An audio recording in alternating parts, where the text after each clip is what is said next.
Саламатсыздар, урматтуу радио каармандар, сиздер өлкөнүн биринчи радиосун угуп жатасыздар. Таңкы бурулуштун негизги маселеси студияда Талайгүл Чабдарова жана Расул Багышбаев. Режиссердук пультта Чынар Асылбекова жана Азиз Чокморов иштеп жатат.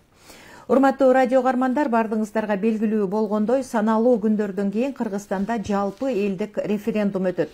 Эл таразасына коюла турган баш мыйзамдын долбоору өлкө аймагында кеңири талкууланды. Буга чейин дагы анын артыкчылыгы, кемчилиги айтылды. Ошол конституциялык кеңешменин мүчөлөрү мына ушул долбоордогу кандай маанилүү жагдайлар бар экендигин биздин угармандарыбызга дагы түшүндүрүп бергенге аракеттерин көрүштү. Эми саналуу күндөрдөн кийин элдин таразасына коюла турган референдум тууралуу биз түз эфирде сөз кылабыз. Студияда мейманда Улуттук илимдер академиясынын саясий изилдөөлөр жана экспертиза борборунун директору, конституциялык кеңешменин мүчөсү Чолпонкул Арабаев Исаевич. Саламатсызбы? Студияга кош келиңиз. Саламатсызбы. Чолпонкул Исаевич, мына жаңы конституциянын долбоору боюнча референдум 11 апрелде өтөт. Тагыраагы саналуу гана күндөр калды. Сунушталып жаткан баш мыйзам долбоору кабыл алынса, кыргызстандыктардын турмушу кандай өзгөрөт деген суроо азыр ар бирибиздин жүрөгүбүздө жашап келет. Абдан туура. Ошол Кыргызстандын ар бир жараны түйшөлүп, ошол жөнүндө ойлоп аткандын өзү бул жоопкерчилик деп ойлойм. Ошондуктан референдумга болобу, же башка шайлоолор болобу, дайыма ошол Кыргызстандын ар бир жараны, ошого укуктуу болгон жаран сөзсүз түрдө өзүнүн атуулдук милдетин так ыйык аткарса, анан ошого жараша Кыргызстанда өз өнүгүү болот дейм. Себеби мынакей коом өнүккөн сайын бардык нерсе жаңырып атпайбы? Анан ансыгандай биздин коомдо дагы өзү өнүгүү байкалып жаңырып аткандан кийин сөзсүз түрдө ушул конституция дагы жаңырып атат. Маселен, өткөн январдагы референдумда Кыргызстандын 80%-тан ашык жарандары мамлекеттин жаңы башкаруу формасын тандап атат, президенттик башкаруу деген. Ошого байланыштуу жана өткөн кеткен кемчиликтердин баарын эске алып, мамлекетте бир калыс, жакшы, ачык айкын башкаруу болсун деген жакшы ой тилектер менен анан конституциянын жаңы редакциясы даярдалбадыбы.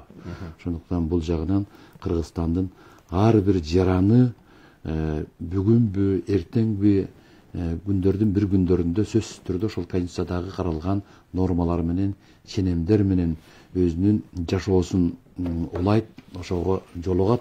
Ошондуктан буга жакшы маани берип, майрамдагыдай маанай менен барып, 11-inde өзлөрүнүн баягы добушун берип койсо, менимче абдан туура болот го деген ойдомун. Чолпонкул Исаевич, мына бардыгыбыз эле көрүп атабыз. Мисалы, буга чейин дагы ар жекшемби сайын атайын жүрүштөрдү уюштурушуп, ушул конституциялык реформага, референдумга каршы болгон топ дагы өздөрүнүн аракеттерин көрдү. Алардын бир активдүү мүчөсү Улан Үсейин да өзүнүн пикирин билдирип, бул конституцияны өзгөртүүгө, референдумга биз каршыбыз, жарандарды укугунан ажыраткан, тең салмактуулукту бузган, бийликти бир колго топтогон конституция болбой калат, кийин деген бул мыйзамсыз кабыл алынган деген нерсе болот деп пикирин билдириптир да. Анан сиз мыйзамды абдан жакшы билесиз. Ошол эле конституциялык кеңешмеде өзүңүзгө окшогон абдан мыкты окумуштуулар, юридикалык тарапты эң сонун мындай өлкөнүн мамлекеттүүлүгү жана башка жагына абдан мыкты билген окумуштуулар чогулду эле да. Анан сиз ошо окумуштуу катары дагы ушул мыйзам, укук маселесин жакшы билген адам катары да ушул сын пикирге кандай жооп берет элеңиз? Мындай деп айтсак болот да, каршы дебей, мындай оппонент катары өзлөрүнүн ой пикирлерин айтты десек, мындай жумшагыраак туура болот го деп ойлойм да. Анан ал чыгып аткан оппоненттердин баарына каршы болгон жок. Эми конституциядагы айрым бир көз караштар каралган нормалар, ошол бизге оппонент болуп аткан, конституциялык кеңешмеге оппонент болуп аткан, бүгүнкү күндө конституция жөнүндөгү карама каршы ойлорду айтып аткандар, кээ бир нормалар, айрым жагдайлар аларга жакпай атышы мүмкүн да. Ошондуктан баарын жактырыш үчүн же болбосо баарына жагыш бүгүнкү күндө мындай демократиялык заманда мүмкүн эмес деп ойлойм. Анан эми мен окумуштуу катары айтып кетерим, кынтыксыз конституция жазыш мүмкүн эмес. Мен буга чейин дагы көп жолу айттым, конституциясы жок дагы жашап аткан өлкөлөр бар да. Masalan, mынакей Улуу Британияда, Швецияда, Новый Зеландияда, Израильда жана башка мамлекеттердечи. Ошондуктан эми баягы жумурткадан кырыс деп ойду тоону айта бергенден кичине алысыраак болуп, мүмкүн болсо бир жакшы ойлорду, жакшы пикирлерди билдирсек депчи. Анан демократтардын өзү ушул да көпчүлүккө баш ийиш керек да. Ал баягы оппонент болуп аткандар 2 топ болсо, ал колдоп аткандар 12-13 топ болуп атпайбы. Ошондуктан мүмкүн болсо бул жагында ойлонуп, анан элдин пикири менен эсептешиш керек да. Эл өткөн референдумда дагы бир жолу баса белгилеп кетиш керек, башкаруунун жаңы формасы тандалып атпайбы. Башкаруунун жаңы формасы тандалгандан кийин анан бийликтин ортосундагы жана тең салмактуулукта сөзсүз түрдө биз мурда парламенттик башкаруу мамлекети деп белгилеп конституциядагы нормалардан бар ошондой каралсак, андагы тийиштүү норманын бардыгы эми президент тарапка ойт да. Бирок ошондой болсо дагы менин жеке пикиримде бүгүн тең салмактуулук жакшы эле сакталды деп айтсак болот да. Чолпонкул Исаевич, мына кесиптешим айткандай, башынан эле ушул конституциянын жаңы долбоорун кабыл алуу боюнча процесс калк арасында кызуу талкууланышы, ага каршы чыккандардын болушу, аны колдогондордун болушу, эми албетте сиз айткандай демократиялык коомдогу бул мыйзам ченемдүү көрүнүш болуп жатпайбы. Бул баш мыйзамга карата мындай бир калктын жаңыча көз карашынан, ушул бир жаңы маданияттын өсүп келе жаткандыгынан кабар береби? Сөзсүз түрдө да. Мынакей көз караш негизи эле кандай болот? Көз караш мындай да. Конституциянын өзүнүн эле жазылышында мурда баягы чакан топ менен бийликтин атайын тапшырмасы менен жасалып келсе, бул жолкуда мынакей 100гө жакын адам, ошонун ичинен окумуштуулар деп мынакей Талайгүл абдан жакшы белгилеп өттү. Улуттук илимдер академиясынын базасында жазылды. Эшик дайыма ачык болду деп буга чейин дагы ушул Конституциялык кеңеш менен төрагасы Бекбош Шишенбекович бир топ жолу кайталап айтты. Алыскы райондон, алыскы район шаарлардан бир топ баягы бүгүнкү Кыргызстандын, анан эртеңкисине кайдыгер карабаган Кыргызстандын баягы бир топ атуулдары, мекенчилер келип ушулардын ойлорун айтпады. Ошондуктан бул жагынан бир камсанабай, мүмкүн болсо ушул жакшы ойдо, ой пикирде деген мааниде Конституциянын маани маңызына терең түшүнүп мындай бир мамиле кылсак деген ойду айтсак болот да. Демократия деп калдык да, Чолпонкул агай, анан негизи президенттик башкарууда деле ошол демократиялык принциптер сакталып, ошол эркиндик, адам укугу деген маселелер сакталышы толук эле мүмкүн да. Мисалы мындай өлкөлөр дагы бар да, мисалы. Сөзсүз түрдө да. Демократия дегенден кийин баягы азчылыктын көпчүлүккө баш ийиши, анан мыйзам чегинде жашоо жана башка толгон токой принциптери бар да. Анан бизде баягы Кыргызстанда бир адат болуп баратат да, укукту эле билебиз да, анан милдет менен жоопкерчиликти аткарбай коюп атпайбыз. Ошондуктан демократия болгондон кийин, демократия деген баардык нерсе мыйзамдын чегинде. Ал башка сөз бүгүнкү кабыл алынган же болбосо аракеттеги мыйзамдар талапка жооп береби, жооп бербейби.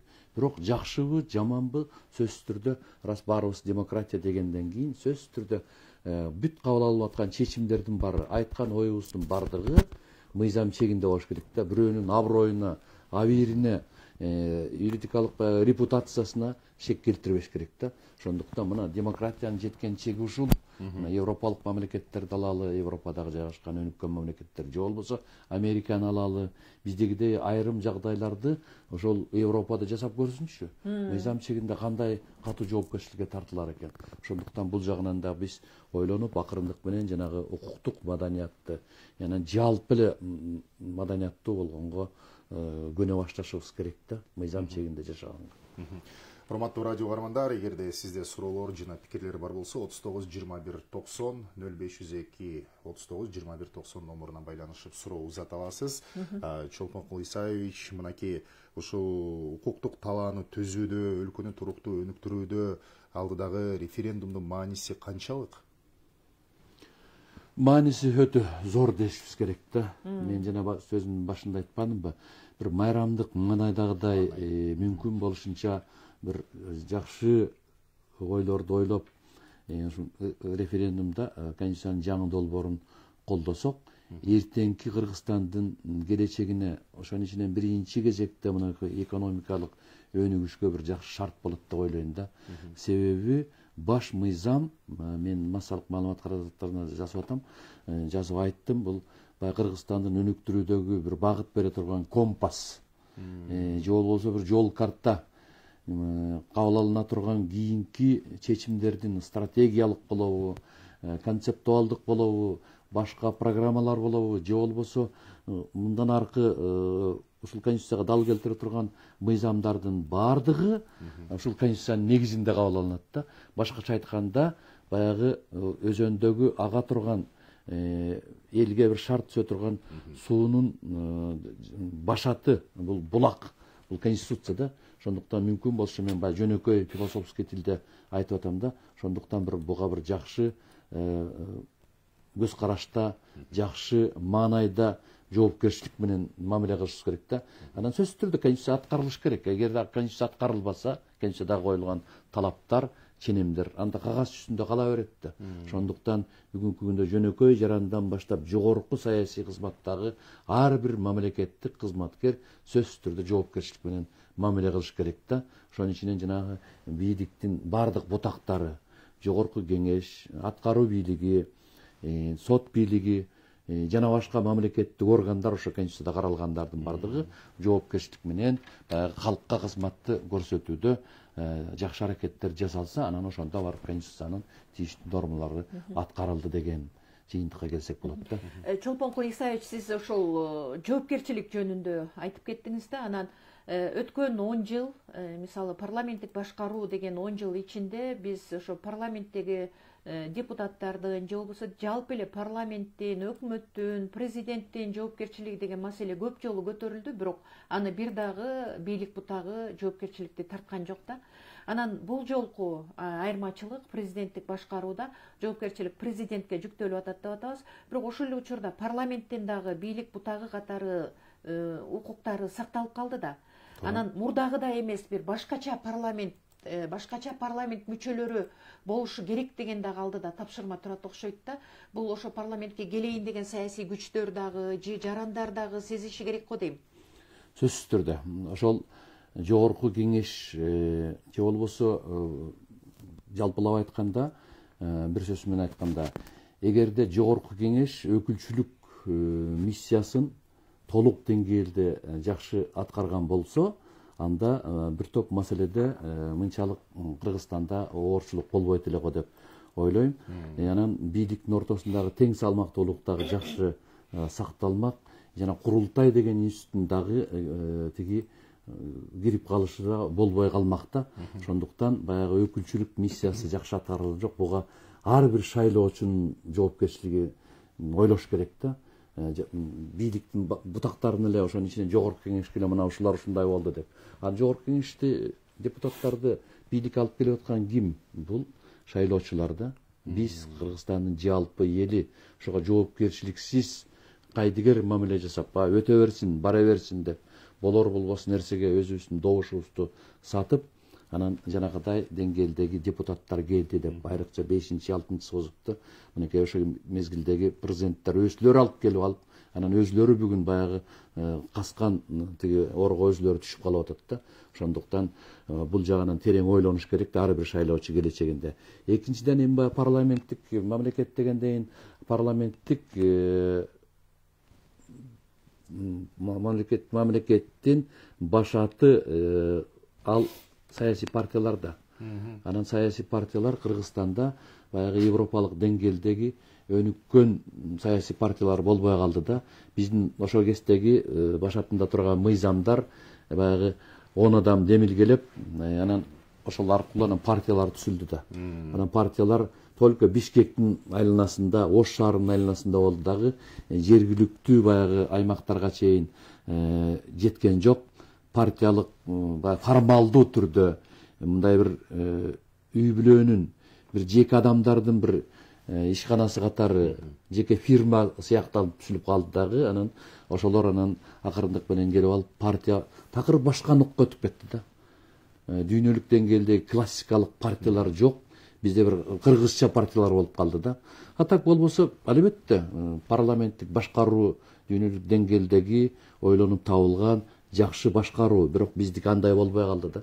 Классикалык парламент же болбосо классикалык партиялар болгон жок бизде. Идеологиясы бар. Ал конечно сөзсүз түрдө биринчи кезекте мыкты программасы менен идеологиясы болуш керек деген. Анан ал болбой мандаттардын баары сатылды деген бул жөнүндө массалык маалымат каражаттарында бир топ пикирлер айтылды да. Ошондуктан бул жагындагы келечектеги мынакей эртеңки бир сүңкөтө турган жергиликтүү кеңештердин шайлоосу жогорку кеңештин күзүндө өтөбү же жайында өтө турган шайлоонун бир генеральный репетициясы болуш керек да. Ошондуктан азыркы жергиликтүү кеңештердин шайлоосундагы депутаттарды тандоо, ошонун ичинен Бишкек, Ош шаарындагы депутаттар жөнүндө мынакей кандидаттар жөнүндө азыр ар кандай ой пикирлерди айтып атат. Баягылардын эле балдары, баягы байлардын тигиниси, мунусу деп атат. Ошондуктан бул жагынан дагы кимиси келсе дагы, бирок тиги Денсепин айткандай, тиги ак же карабы тышкан кармай турган мышык болсо дегендей, кыргыз эли үчүн иштеп бере турган же болбосо Бишкекке мынакей 45 депутат келет экен, ошо 45 депутат Бишкек шаары үчүн күйө турган, Бишкек шаары үчүн эртеңки күнү бирдеме жасап берип жакшы аракеттер жасай турган бир прогрессивдүү мыкты жаштар келсе сонун эле болот эле. Ошо парламент демекчи, мына ошол президенттик башкаруу болуп, жаңы баш мыйзам кабыл алынгандан кийин ошол парламент кандай болот деген конституциялык мыйзамдар дагы кабыл алынат да.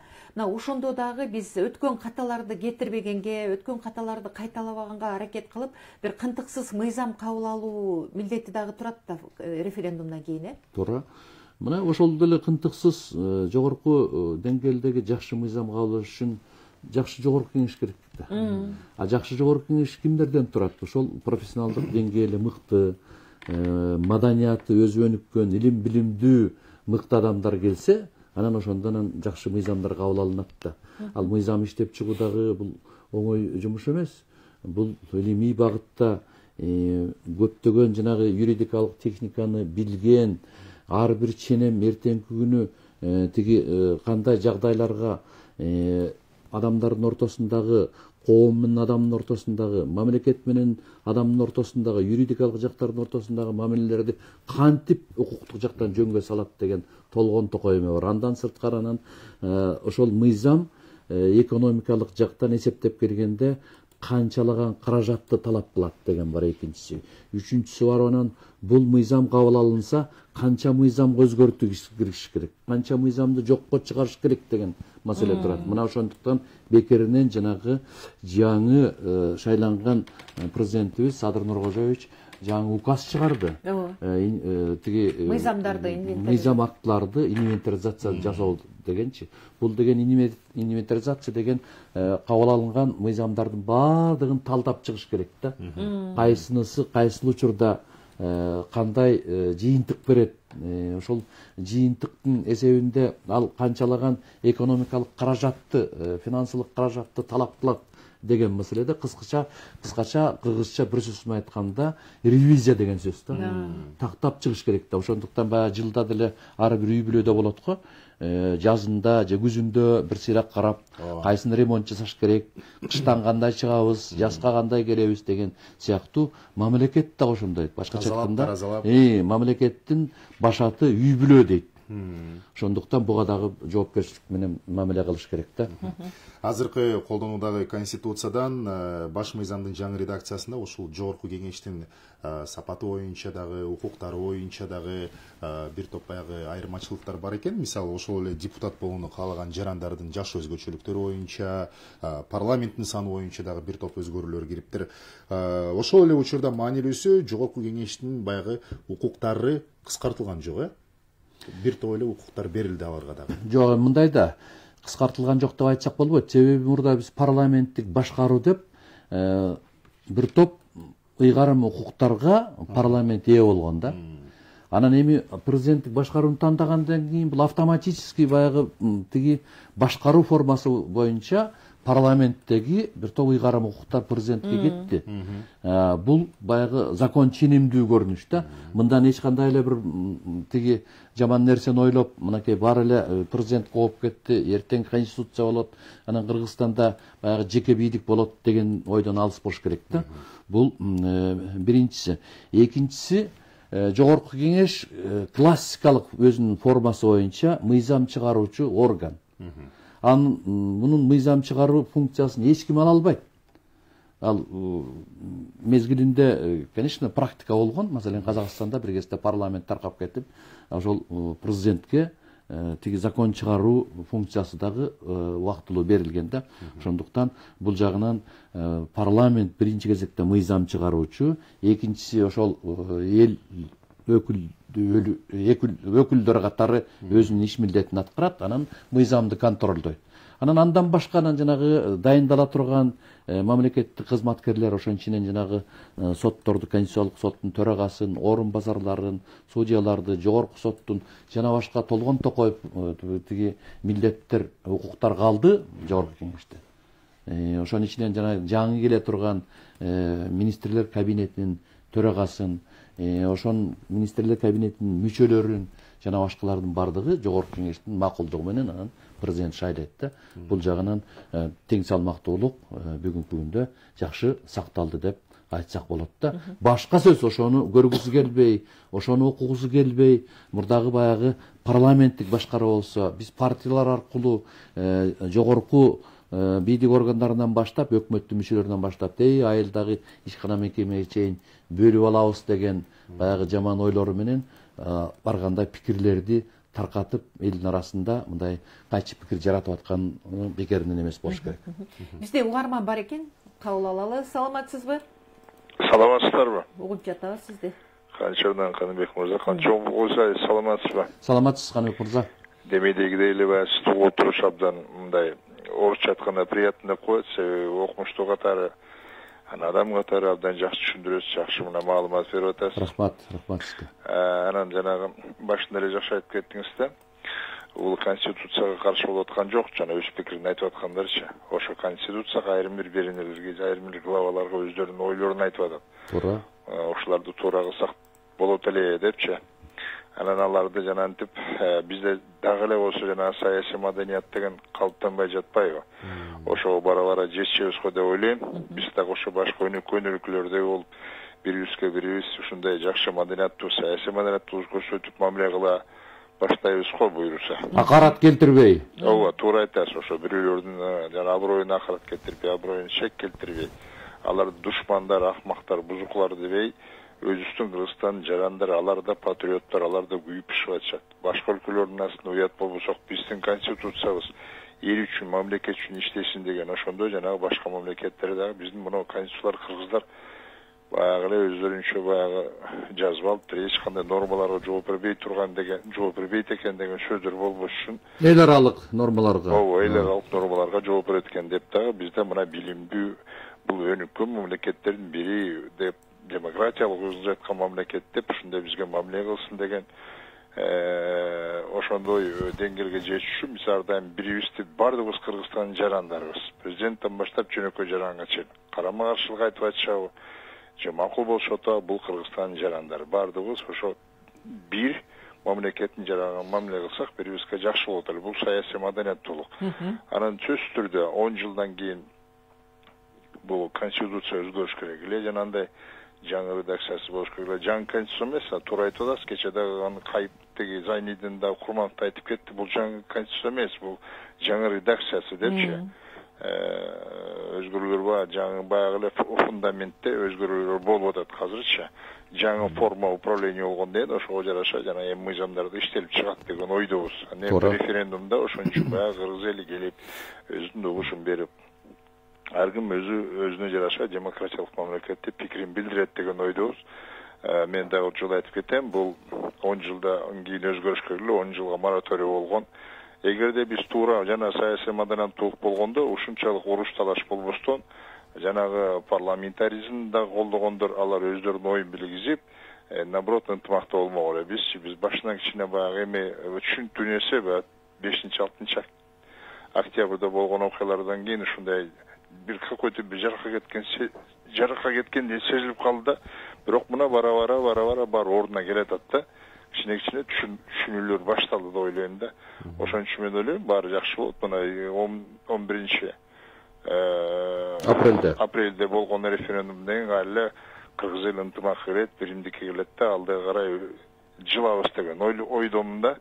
Ошон үчүн мен да ошо азыр эфирден пайдаланып, кыргыз элине эгерде мамлекеттин өнүгүшүн кааласак, элдин жашоосу жакшырсын дей турган болсо ынтымакка келишибиз керек деп айтып кетет элем. Анан эми кабинага киргенде ар ким өзүнүн оюн билдирет. Бул деген демократия. Ошон үчүн чолпонкул мырза, Чолпонкул Иса иштейинчи. Рахмат. Чоң рахмат сизге. Абдан жакшы ойлоруңузду айтып, мен да дайыма угам радиодон бөлүшүп атканыңызга. Ошондуктан баягы кыргызча бир сөз менен айтканда, бир жагадан баш чыгарып, бир жеңден кол чыгарып, ынтымак болуш керек да. Ынтымак болбосо эч качан баягы ырашкерлик Кыргызстанда болбойт. Ошон үчүн мүмкүн болушунча туура түшүнүп, бири-бирибизди мүмкүн болушунча жылуу сөз айтып, мынакей 21-кылымда Кыргызстандын ар бир жараны мындай жылуу сөз айтканга мукташпыз да. Ошондуктан бири-бирибизди душман көрбөй, уруш талаштан эч качан эч ким уткан эмес. Мынакы дүйнөлүк деңгээлде карап көрсөңүз, бүгүнкү күндө баардыгы консенсус менен, макулдашуу менен, акырындык менен чечиле турган маселе да. Анан баягы проблема болуш керек. Проблеманы чечиш үчүн жанагыдай мамлекет бар да. Ошол элдин башын ошол проблеманы чечем деп, тиги публичный власть болуп бир кезде мамлекет түзүлгөн да. Ошондуктан мүмкүн болушунча бири-бирибизди урмат, сый менен, жылуу сөз менен колдошсок, анан туура айттыңыз да. Келсин 11 апрелде Кудай буйрса референдумда Конституциянын жаңы редакциясын колдоп берсе, бир жаңыча жакшы жашоо болот деген жакшынакай үмүттөрүбүз ишке ашсын.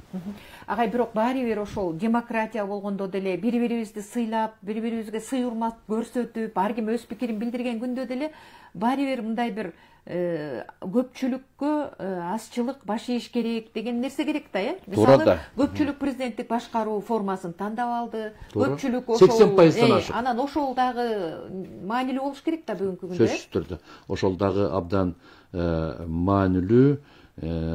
Муну башка элдин пикирин дагы мындай юридикалык илимде мындай бар да. Өзүңдүн укугуңду жүзөгө асырыш үчүн башка бирөөнүн укугун тебелебеш керек да.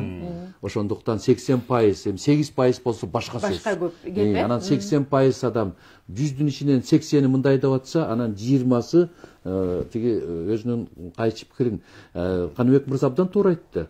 Баарына каршы болгон жок алар. Айрым берени. Айрым беренилерге. Балким баягы юридикалык тиги билим деңгээли жетишпей, айрым бир Конституцияда каралган нормалардын эртеңки кандай жыйынтык берерин жакшы түшүнө албай айтып аткандыр деп да ойлойм. Кээ бир учурларда атайын эле ушул элди козгош үчүн айтып атышы дагы мүмкүн да. Анан жана Каныбек мырза белгилеп кеткендей бир саясий маданият болуш керек да. Анан эми кыргыз эли абдан улууларга өрнөк көрсөтүп келген, же болбосо баягы жолду билгенге жол көрсөтүп, ошонун артынан ээрчишибиз керек да. Анан баарыбыз эле кыйын боло берсек, анан Кыргызстанда тиги ар бир экинчи кыргыз министр болгусу келет да.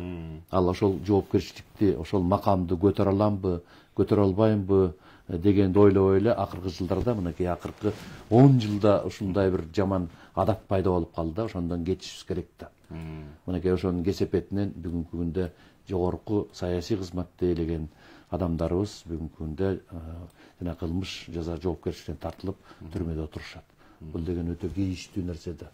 Анан ал кандай, ал кылмышкерби, же болбосо жөнөкөй жаранбы, же саясий жогорку кызматты ээлеген адамбы, ал сөзсүз түрдө Кыргызстандын жараны. Кыргызстандын жараны дегенди эч качан унутпашыбыз керек. Мына өнүккөн өлкөлөрдө, айрыкча Американын ар бир жараны үчүн күйүп бышып атпайбы? жанакындай толкундоолор тиги булар болгондо Кыргызстанда жашаган ымыркай баланы керек болсо биз посольствого эне атасынан бөлүп алып кетебиз деген ойлорду айтат экен.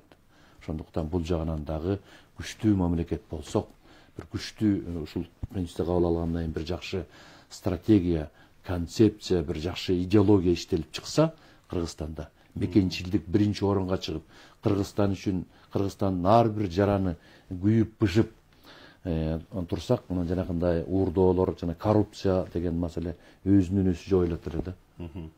Ошол маселеге бир жакшы көңүл бурушубуз керек. Расул, мына биз көп маектерде угуп атпайбызбы, элден дагы, коомчулуктан дагы, ошо байланышка чыккандар дагы. Демек, мыйзам иштебеген өлкөдө коррупция болот, мыйзам иштебесе ар кандай бир башаламандык болот деп. Анан биз ошол күчтүү мамлекет болуш үчүн дагы агай мыйзам иштеши керек да өлкөдө.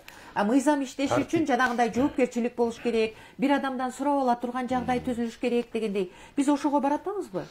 Ошон үчүн мен күйүп бышып бардык жерде айтып атпайбынбы? Сөзсүз түрдө да мыйзам сапаттуу болуш керек, жана демократиялык мамлекет, укуктук мамлекет дегенден кийин жана жолдо жүрүүнүн эрежеси сыяктуу эле. Бул коомдо, мамлекеттин ичинде жашап аткандан кийин ушул биздин баш мыйзамыбыз, ошонун эрежеси коом менен тиги мамлекет менен жөнөкөй жарандын ортосунда, Кыргызстан ар бир жарандын ортосундагы мамилени укуктук жактан жөнгө салып турган бул эреже. Эгерде эл аралык деңгээлде айтсак, бул Кыргыз мамлекетинин паспорту. Мынакей ушундай деп айтайынчы, анан сөзсүз түрдө ушуга таянат кийинки мыйзамдардын баары. Ушу Конституцияда кабыл алган принциптердин негизинде кабыл алынат. Кийинки мыйзамдар. Дагы мыйзам болобу, кодекс болобу, же болбосо башка мамлекеттик жогорку деңгээлдеги, же болбосо эң жөнөкөй мамлекеттик кызматтагы чечимдер кабыл алынса, сөзсүз түрдө Конституцияга дал келиш керек. Бир дагы мыйзам акты, жана орусчасы нормативно правовой акт деп атпайбыз, кыргызчасы мыйзам актылар Конституцияга карама каршы келбеш керек да. Ошол жагынан Конституциянын жанагы юридикалык жогорку күчкө ээ деген мааниси ошондон да. Ушуга бир жакшы маани берип, анан жогорку юридикалык күчкө ээ болгон документти ким кааласа каалагандай баягы ойду тоон айтып толкование бере бергенге анын укугу жок да. Бул толкованиянын дагы өзүнүн түрлөрү бар. Доктриналдык толкование дейт, аны окумуштуулар толковать этет. Официальный толкование деген бар. Ким кабыл алса ошол берет. Мыйзамдарда жогорку кеңеш толковать этиш керек. Эгерде президент указ чыгарса, ал өзү толковать этиш керек. Эгерде өкмөт тийиштүү токтом кабыл алса, ал өзү ошого түшүндүрмө бериш керек да. Толкование деген түшүндүрмө. Анан аны отуруп алып эле ким каалаган оюн айта бериш, эми баягы демократиянын бир шаардан экен, эми аларга дагы мүмкүнчүлүк бериш керек. Мейли күйүп бышып айтса айтып аткандыр, андан эле биз душман издеп эле сен минтип айтып койдуң деп эле аны далыга чапкылай берсек болбойт да. Наоборот, угуп көрөлү, балким ошонун ар жагында бир рациональный зерно жаткандыр. Аны дагы келечекте ойлонуп, кийинки кабыл алган мыйзамдарга кошуш керек да. Кошуп, анан өркүндөтүш керек. Расул, 2010-жылкы баш мыйзамды өзгөртүү дагы эске түшөт да, азыр ушул кезде. Ал кезде ушунчалык коомчулукта талкуу жаралып, анан ушунчалык көп пикир айтылганы экөөбүздүн эсибизде жок, мисалы. Дээрлик ооба. Элге да салынган эмес агай ошол учурда. Салынган, бирок мынчалык деңгээлде саясий баягы курч пикирлер айтылган эмес да. Айтылган эмес, айтылса дагы айрымдары эске алынбай калган учурлар болгон. Анан эми коом өсүп атпайбы? Коом канчалык өстү, тем более биздин жарандарыбыз мынакей өнүккөн мамлекеттердин бардыгын карап атат. Могу цифровизация болду, компьютер келди, күнүгө канчалаган маалыматтар келип атат да. Ошого жарашанан элибиз өсүп атат да. Элдин саясий активдүүлүк абдан курчта биздечи. Ар бир экинчи жаран бүгүн Кыргызстандагы тиги болуп аткан жаңылыктардын бардыгын билет. Буга биз ыраазы болушубуз керек, себеби биздин эл илимдүү, билимдүү эл да. Андан сырткары Кыргызстан ачык өлкө. Кыргызстанда 250ден ашык партия, 1000ден ашык баягы жарандык коомдор. Бизде жарандык коом абдан күчтүү. Буга да биз ыраазы болушубуз керек да. Жарандык коомдор жана өкмөттүк эмес уюмдар бар. Ошон үчүн бул жагынан нааразы болбой, наоборот, анан алар дагы бир өзлөрүнүн позициясын ачык, мындай бир мыйзамга негиздеп деп айтса туура болот да. Эл аралык уюмдардын жана биз Кыргызстан кошулган келишимдердин, конвенциялардын негизинде мондайлар каралып турат. Биз ошону ратификация кылдык эле. Кыргыз мамлекети же болбосо Кыргыз өкмөтү ушуга кол койду эле деп бир негиздеп туура түшүндүрсө, анда жалпы эл колдойт эле. Анан туруп алып эле баягы чала сабат юридикалык билим менен ойду тоону айтып элдин башын айландырган, менимче бул эч кандай маданиятка дагы, этикага дагы жатпайт да. Айрыкча акыркы учурда бир эксперттер эмнеге бизде серепчү көп да. Аны түшүнүп атабы, түшүнбөй атабы. Анан айрыкча бул радиодо дагычы мындай чакырганда ошол мүмкүнчүлүгү бар, бир жакшы ойлорун айтып бере турган адамдарды чакырып беседа кылсаңыздар абдан туура болот го деген ойду айтайын деп атам да. Ошого бир даярдык менен келиш үчүнчү даярданып келип, анан жөн эле ат соноо мелекеде эле эчтен кирип келип эле анан радиодон тиги миллиондогон жарандарга жар салыштын өзү дагы чоң жоопкерчилик да. Ооба. Анан бул жагынан эми сиздер жакшы иштерди жасап атасыздар. Себеби алыскы райондордо, кээ бир райондордо даже кес жетпейт, телевизор көрүнбөйт. Ошондуктан радиону тыңшап угуп аткан угармандарыбыз абдан көп да. Буга чейин угарман бар экен, кабыл алып коелу. Алло, саламатсызбы? Алло, саламатсызбы? Алло. Айтыңыз, угуп жатабыз.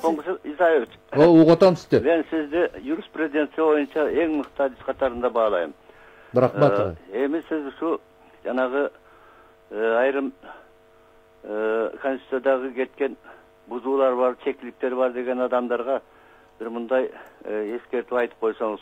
Бир дагы катасыз, бир дагы кемчилдиги жок конституция болбойт. Туура. Дүйнөдө конституциянын улам оңдолуп, улам түзөлүп турган көрүнүштөрү бар. Ошонун ичинде мына мыйзамдын сызган сызыгы менен эле кетүүгө да болбой калат. Айрым орекинде зарылчылыктуу болгон убактарда шашылышаак эмелер кетет. 3 окубай, 2 окуп деле бүткөзүп коюуга болот. Ал эми эл үчүн ошонун баарысы, элдин талабы үчүн ошондой жасалып атат деген негизди билдирүү кыласызго деп ойлойм. Бул биринчиден. Экинчиден, мына жанагы Ош жакта шайлоодо чатагыраак айрым пикирлер чыгып атат. Баягы эле кишилер, баягы эле адамдар, алардын балдары, алардын ушундай менчиктеп алгандай эле болуп келатат дегендери кокустан эмес го.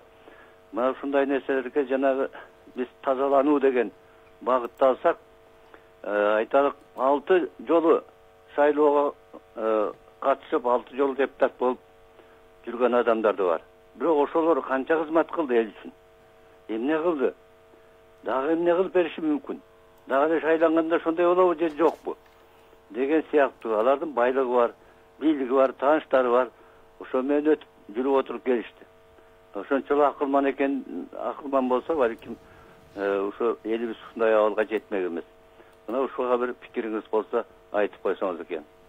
Рахмат. Рахмат агай, сиздин жылуу пикириңиз үчүн колдон келген аракетти жасап, ушул айта бериңиз агай.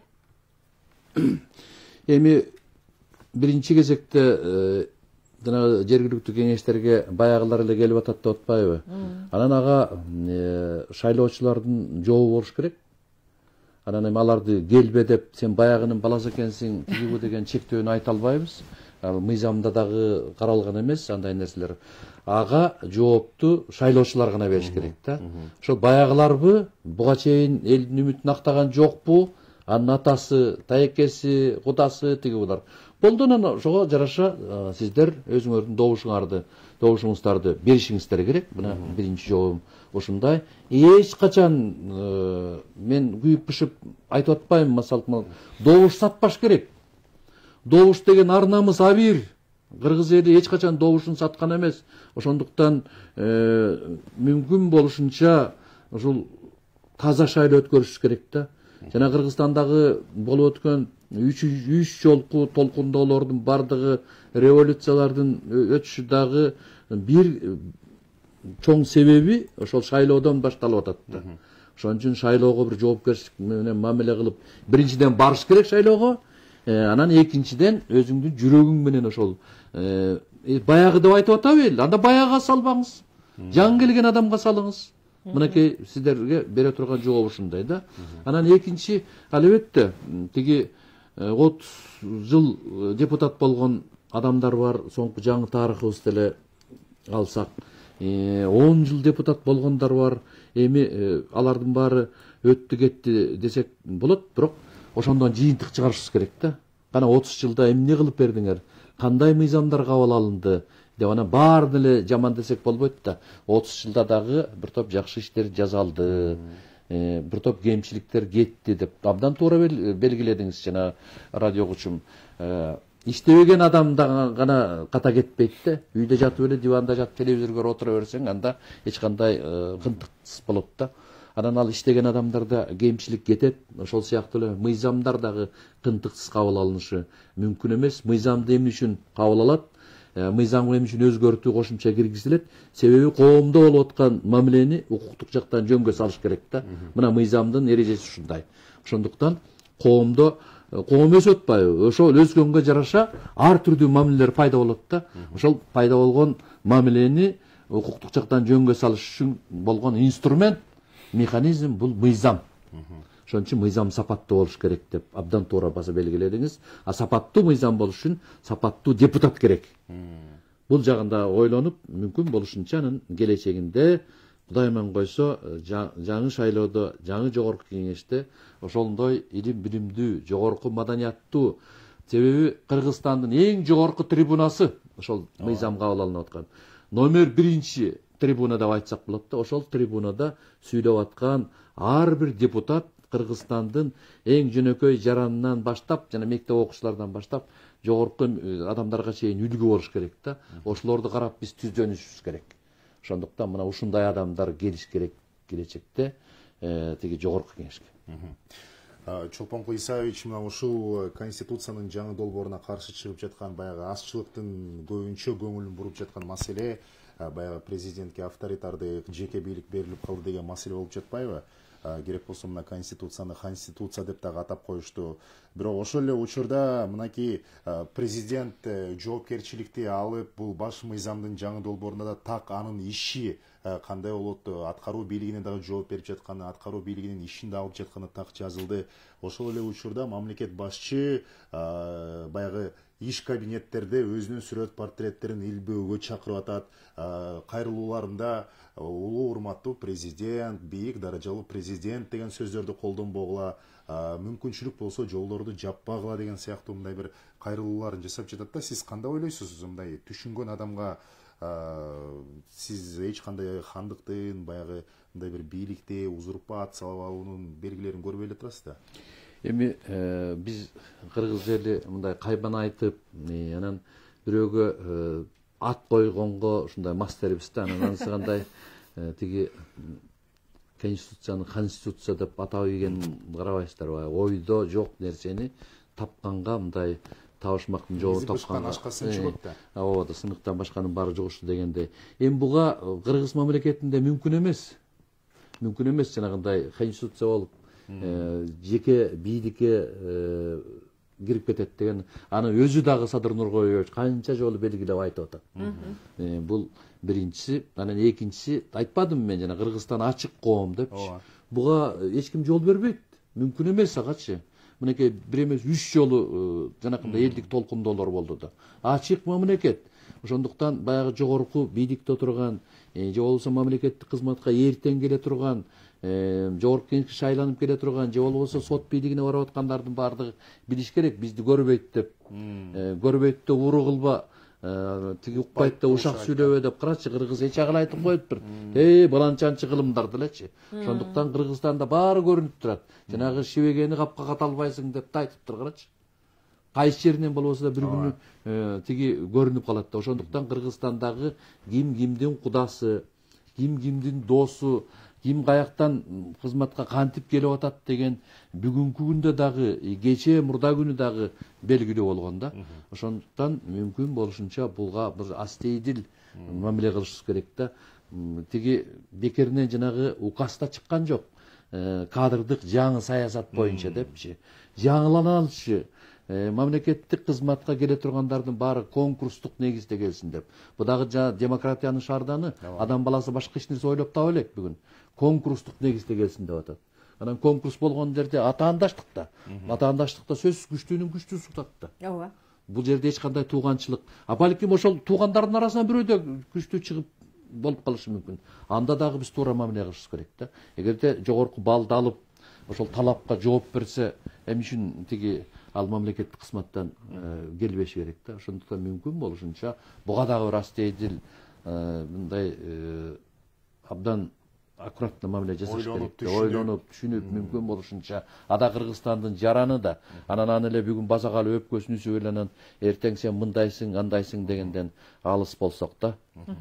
Дагы бир угарманыбыз бар экен байланышта. Саламатсызбы? Менин суроом мындай.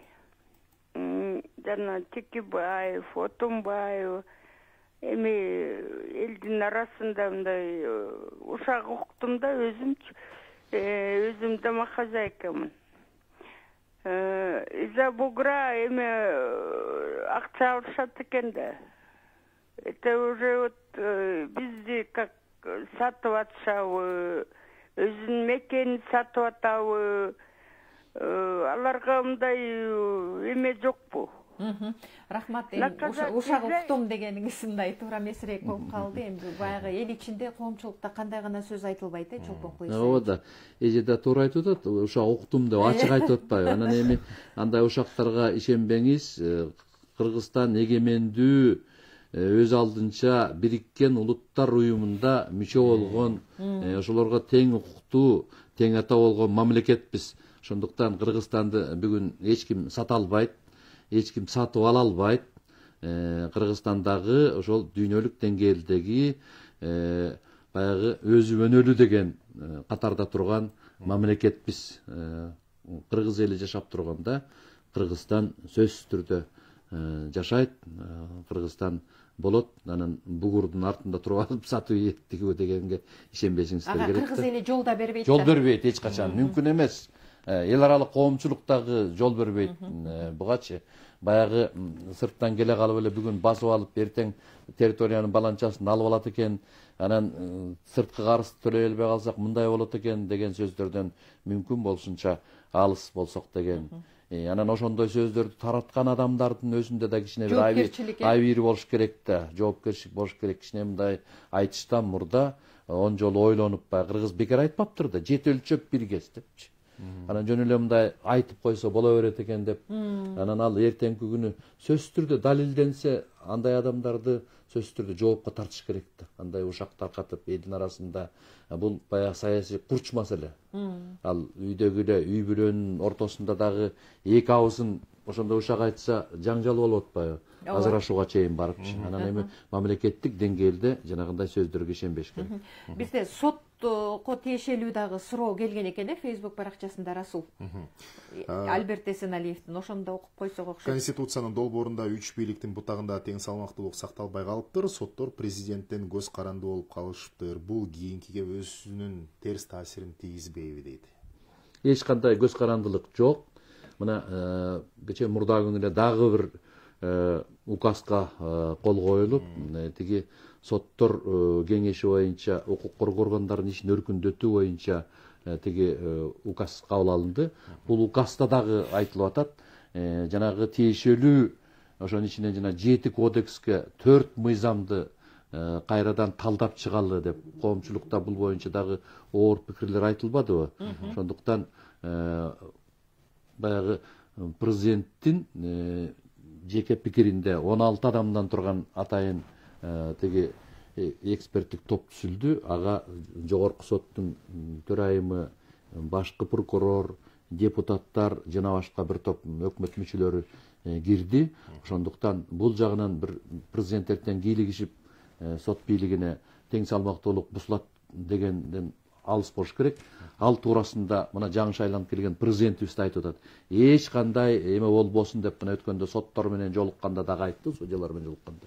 Ишеним телефону, эгер ак үйдү көк үйдөн бирөө чалып, могул ишти мындай карагыла, тигил ишти мындай чечкиле дей турган болсо, мага лично звонить эткиле деп айтты деп коомчулукта айтылып, массалык маалыматтардан чыкпадыбы. Мына мунун өзү баягы сот бийлигине кийлигишпейбиз деген. Ал жана шайланып аткандагы ал башка сөз. Ал жогорку кеңештин макулдугу менен жөн президент ала калып эле давай Ташматова сен тиги жогорку сотко судья болосуң делбейт. Ага чейин жана сотторду тандоо кеңеши бир топ тиги эмелерден өткөзүп келип туруп, даярдап келип анан акыркы моментте анан жогорку кеңешке чыгарып атпайбы. Чолпон агай, убактыбыз соңуна чыгып калды. Алдыда 11 апрель референдум. Кандай добуш берсе дагы референдумга катышып, өлкө келечегине кайдыгер карабаган позицияны билдириш керек го дейм, ар бирибиз. Сөзсүз түрдө ошол биздин позициябызга, биздин ошол референдумга кылган мамилебизге жараша эртеңки келечегибиз болот да. Эртеңки келечегибиз жакшы болсун деген Кыргызстандын ар бир жараны буга жоопкерчилик менен мамиле кылып, сөзсүз түрдө референдумга барып, конституциянын жаңы редакциясын колдоп берсе, Кыргызстандын эртеңкиси бүдөмүк болбойт деген жакшы ниет пейилди. Сиздерге терең ыраазычылык билдирип, рахмат айтам. Сизге дагы ыраазычылык билдиребиз. Атайын убакыт бөлүп, угармандардын суроосуна жооп берип, биз менен талкууга катышып бергениңиз үчүн. Урматтуу радио угармандар, эсиңиздерге салалы, бүгүн студияда Кыргыз Республикасынын Улуттук илимдер академиясынын саясий изилдөөлөр жана экспертиза борборунун директору, белгилүү окумуштуу Конституциялык кеңешменин мүчөсү Чолпонкул Арабаев болду. Чолпонкул Исаевич, ыраазычылык билдиребиз. Ишиңиз ийгиликтүү болсун. Урматтуу радио угармандар, бүгүнкү уктурууну мен Талайгүл Чабдарова жана Расул Багышбаев алып бардык. Режиссердук пультта Чынара Асылбекова жана Азиз Чокморов иштеди. Мына ушул маекти сиздер Фейсбуктагы Биринчи радионун баракчасынан да кайрадан көрүп угуп алсаңыздар болот. Ал эми биз сиздер менен коштошобуз. Саламатта калыңыздар.